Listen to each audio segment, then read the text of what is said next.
বিপদের মুখে পড়েছিলাম আমরা সবাই। দুপুরবেলা এত সুন্দর লাঞ্চের পর সন্ধেবেলা বিপদের আশঙ্কার মুখে পড়লাম। এখানে মা আর আমি খেতে বসে গেছিলাম, মায়ের পঞ্চায়েত যাওয়ার ছিল, তাই আমিও একটু তাড়াতাড়ি লাঞ্চ করে ফেলেছিলাম। তারপর সন্ধ্যেতে যেটা ঘটলো, বিকাল থেকে শুরু হয়েছিল মুষলধারে বৃষ্টি, আর মা না দেখলে হয়তো ঘরেই জলটা ঢুকে যেত। তারপর দেখছি ধীরে ধীরে জল আমাদের বাইরের পিড়েতে অবধি উঠে এসেছে। ওদিকে মা কাকিমা দাঁড়িয়ে বুঝতে পারছে না যে কি করব। এতটাই বৃষ্টি হচ্ছিল যে ছাতা নিয়েও জলে আটকাচ্ছিল না। এই যে বুঝতেই পারছো যে উঠোনে কতটা পরিমাণ জল জমেছিল, মানে আর একটু হলেই আমাদের ভিতরেও জল ঢুকে যেত। বৃষ্টির শব্দটা যা শোনো। আর এই ডিজাস্টারটার হওয়ার মেন কারণ হচ্ছে আমাদের যেখানে জল যায় ড্রেনে, কাকু গিয়ে দেখে ওখানে একটা বাটি লেগে আছে।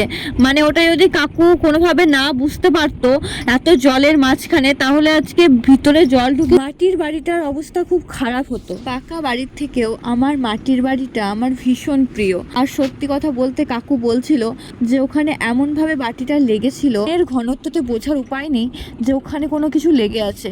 শেষে অনেক কষ্টে কাকু ওখান থেকে ওটা উদ্ধার করতে পেরেছে। ঠাকুমা বাড়িতে নেই। ঠাকুমাকে ফোন করে যখন আমি এই ঘটনাটা শোনাচ্ছি, আমার ঠাকুমায়ের অন্য কোনো প্রশ্ন নেই। প্রথম প্রশ্ন হচ্ছে বাটিটা বাড়িতে এনেছি, টিন ভাঙা ল ভাঙাদেরকে বিক্রি করা হতো। ঠাকুমা এরকমই, ঘরের কোনো জিনিসকে অপচয় হতে দেন না, ঠিক কোনো না কোনো কাজে সেটাকে ব্যবহার করেই ফেলেন।